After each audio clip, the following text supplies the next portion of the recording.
So my name is Colin Caplan. I live on Blake Street, as we say, down the hill in Beaver Hills. I've lived in Beaver Hills almost my whole life. I actually was brought up on Ellsworth Avenue, and I lived there for all my years until I left for college, and then I came back and moved back, and then I bought my house on Blake Street 18 years ago. So I knew Beaver Hills from a very young age. You could say as long as I could remember. What my best memories of Beaver Hills from childhood are having a whole group of friends from all over the neighborhood, and we used to all meet up at different areas, like somebody's house in the street. We used to play ball in the street or go to somebody's yard and have dinner. It's always been this great neighborhood of different communities all coming together, and just like really a fun place to be a kid. Well, I am a historian. It turns out that when I was growing up in my parents' house on Ellsworth Avenue, I was so fascinated with history. I started digging into the backyard to try to figure out what is below here. I don't do that. I don't recommend it. But it was really fun. I dug a 7-foot hole and I found water. And that started to make me really curious about the history. And I've always been interested in the history of my house and who lived there and the stories that went around it and what did it look like back in the day.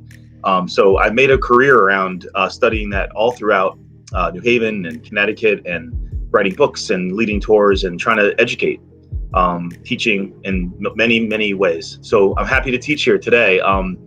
I think Beaver Hills for me was it was like the source. I got to use it as an example to try to, create a wonderful story about New Haven. And I did that as early as 9th grade. And then I think in 11th grade, I actually went to my neighbor Nan Bartow's house, who encouraged me, and she let me speak to the neighbors for an independent study in a history class about the history of Beaver Hills. So I've been doing it for a long time, and you know what? I'm still learning and I'm still teaching, and there's so much to learn and so much to tell. My businesses are touring businesses. One of them is Taste of New Haven, which we do food tours, and we're about to start our Westville tour. Starting in September 26th, we're going back to Westville after 10 years. So we do food tours, walking, learning, eating, the whole thing. And then we have the Elm City Party Bike, which we can do the same thing on a pedaled trolley, or you can just bop around downtown with that. But the whole thing is I'm also an educator, and I wanted to give people listening a chance to know about their neighborhood. Beaver Hills was named for, of course, beavers, and they lived at beaver ponds. The land was mostly left alone for many years. It was a pasture, it was forest, it was seen as a beautiful space, and it wasn't developed largely until the early 1900s.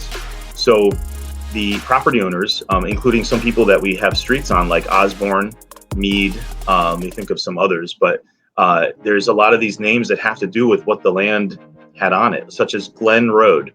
People don't realize that, first off, a glen is kind of like a little river valley, a creek, where a creek goes. And there was actually a creek back there that went down to Crescent Street.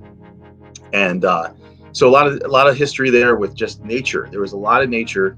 And over time, as they built the neighborhood, it became a place for up and coming middle class people who owned cars to live out of the city. And this was considered a suburb. So Beaver Hills is really one of the early, they call it automobile suburbs in New Haven, where that people could live and have a car and drive to work and be separate from sort of that urban walking life. And you can see the gate posts at some of the corners. Those are the earlier streets where the brick gate posts kind of indicated that you were entering a new kind of enclave. And over time, the neighborhood developed, especially on Royden and Osborne and up, and then later parts developed further to like Roger White and the back end of Beaver Hills. So there's a lot of history there, and anyone curious always should ask questions. You can always contact me as well. You can get me at Taste of New Haven. You can just type it in, Colin, Colin, at tasteofnewhaven.com, and I'll try to help. There's so much to learn. It's a great neighborhood. Party on. So the question of whether people's homes are on landfills, I'm actually going to give a very complicated answer because I learned this both the easy way and the hard way. Parts of the neighborhood have been built on fill. Part of the neighborhood is hilly, and when they built the homes there, they actually wanted to change the land. They wanted, the streets to have a little gentle curve, and they wanted people's homes to be flat, generally like the yard to be flat. So they did a lot of landscaping, and they moved earth from one place to another. In some cases, I think there's proof that they added dirt or refuse from somewhere else and put it on the side of a hill to make it maybe a little bit steeper or a little bit different. So I think that there is a little history to learn, to look into, especially when dealing with stuff that could be underground.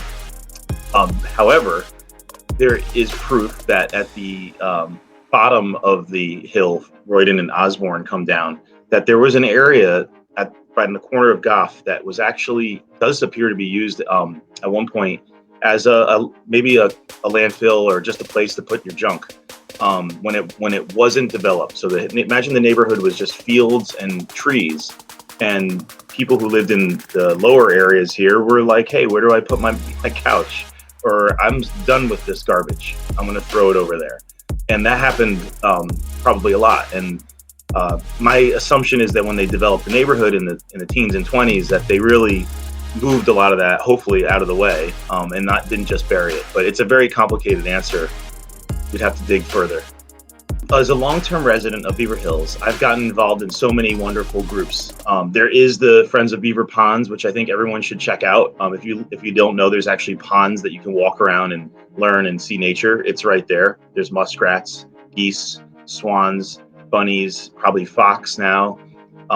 It's a great way to kind of connect with nature right here in our neighborhood. I've also over the years have been involved in the different preservation groups, because part of Beaver Hills is actually a historic district and parts are not. And there's been movements to try to get more included, so that there could be more tax credits and funds and grants actually added for people to fix up their homes. The nice thing. And my dad is like the godfather of Ellsworth Avenue.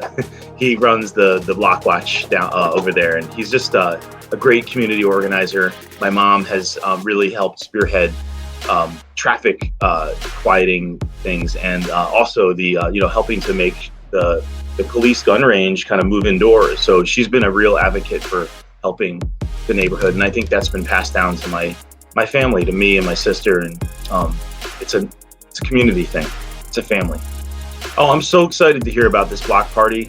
Everyone should come who can, and they should keep trying to help. I think everyone's got to come together and make this kind of fun event happen. It's a neighborhood thing. This is where friends are made. This is where people establish relationships, and parents and kids, and you get to really know who your neighbors are. And I would totally encourage everyone to do this. So I was excited to be involved, even though if I won't be there in person. I get to talk about it. I get to tell a little history about it. Just because this is my greater neighborhood, and that's what city living's about. That's what living with community is all about. I hope you come to the block party, and I hope to see you around the neighborhood. Come find me somewhere.